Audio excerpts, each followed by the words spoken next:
Hi and welcome to this video course on practical Python data science techniques by Pact Publishing. My name is Marco Bonzanini and I'm a data science consultant. After a few years as a software engineer, I went back to school and I studied for a PhD in information retrieval. So today I specialize in building search applications and text analytics applications, and I've enjoyed working on a variety of data analysis and data science applications. Python is my main tool for most of my work, and I try to be active in the community and promote the use of Python. In particular, I am one of the co-organizers of the PyData London meetup and conference series. This video is a complete overview of the video course, so you can have a general idea on the roadmap for this video course. In section 1, we'll start with exploring your data. These are some of the fundamental steps that you need to take when you're dealing with a new dataset. We'll discuss how to load data into Python from different data formats and how to clean and pre-process such data efficiently so we can prepare our datasets for further analysis. In section 2, we'll be dealing with text. Unstructured data or free text sometimes requires some special treatment, so in this section we'll see the main preprocessing steps that are specific for text, like tokenization or stemming, and we'll learn how to compute some basic word statistics. In section 3, we'll move on to discuss machine learning problems. We will introduce the library scikit-learn, which is probably the most important library for machine learning in Python, and we'll tackle some of the most common machine learning problems like classification, regression, and clustering. Section 4 will group some other advanced topics. In particular, we'll discuss how to analyze time series and how to implement a recommendation system using Python. The purpose of this video course is to help you solving common problems in the data science space using Python. One of the main reasons to choose Python is that the language is very easy to learn, so Python users often come from a variety of backgrounds and don't need to be expert software engineers to be productive with the language. Here we focus on data science, but Python is anyway a general purpose programming language, so you can easily find libraries and tools to build all sorts of applications. Finally, with a focus on data science, what makes Python really stand out is the rich and mature ecosystem for data analysis, data science, and machine learning. In terms of prerequisites, in order to get the best out of this course, you should be somehow familiar with Python already, or even with other dynamic languages. For example, R and Julia are also common choices for data science in the open source space. We're not discussing much theory, but data science and data analytics are usually about applying concepts of statistics to our data, so having an appreciation for basic math will be useful. This course is not about software engineering, so you don't have to be an expert Python developer to follow this course, and also this course is not about using large-scale frameworks for big data. It's about using Python and its libraries efficiently on a single machine.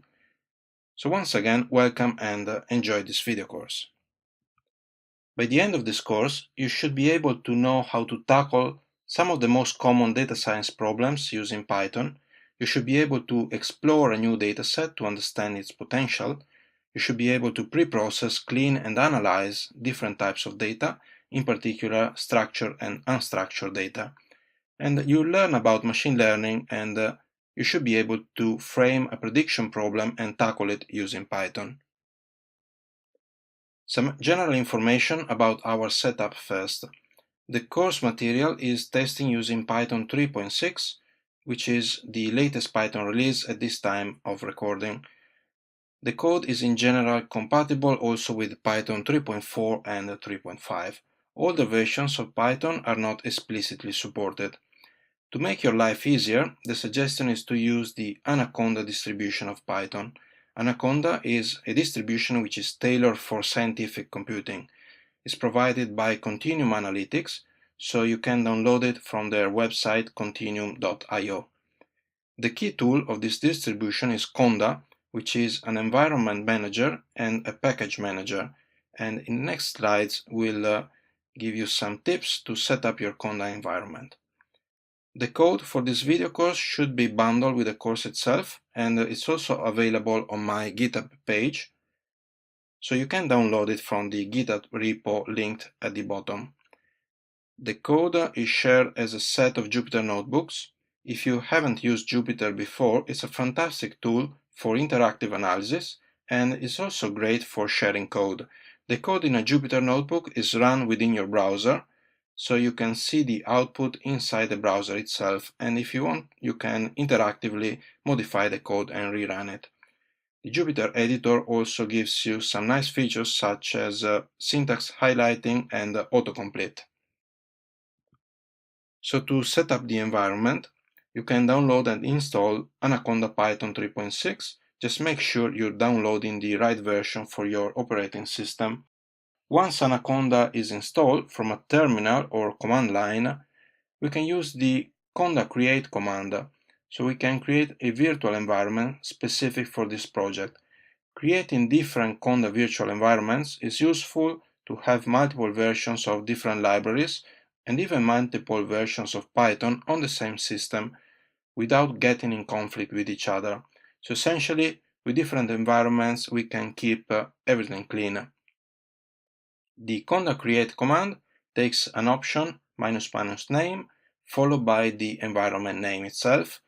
I like to keep a reference of the Python version in the environment name, so for me this is packed py36, but you can choose of course whatever you like. Then we specify that for this environment we're installing Python version 3.6, and finally the --es flag will make sure that we install everything we need without further questions.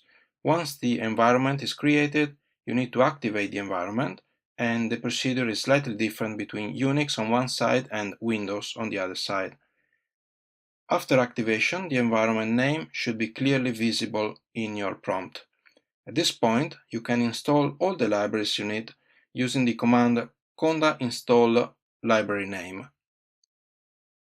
To make your life easier, all the library dependencies for this course are listed in a single file, so you don't need to install them one by one. Simply using conda install with this conda requirements file will install everything. Finally, you can run the command Jupyter Notebook, and this will open a Jupyter session in your browser. Just make sure that you're running this command from the folder where you have the code for the video course. Before looking at Jupyter, I'm also including the command for deactivating your conda environment once you're done with it at the bottom of the slide. So after running Jupyter Notebook, your browser should open to this page. You can see the content of the code repository here. In the folder Notebooks, you have all the code for the different videos, so you can just click on the notebook for the relevant video and you can follow along. So now you should be all set and ready to enjoy the rest of the course. Thanks for watching.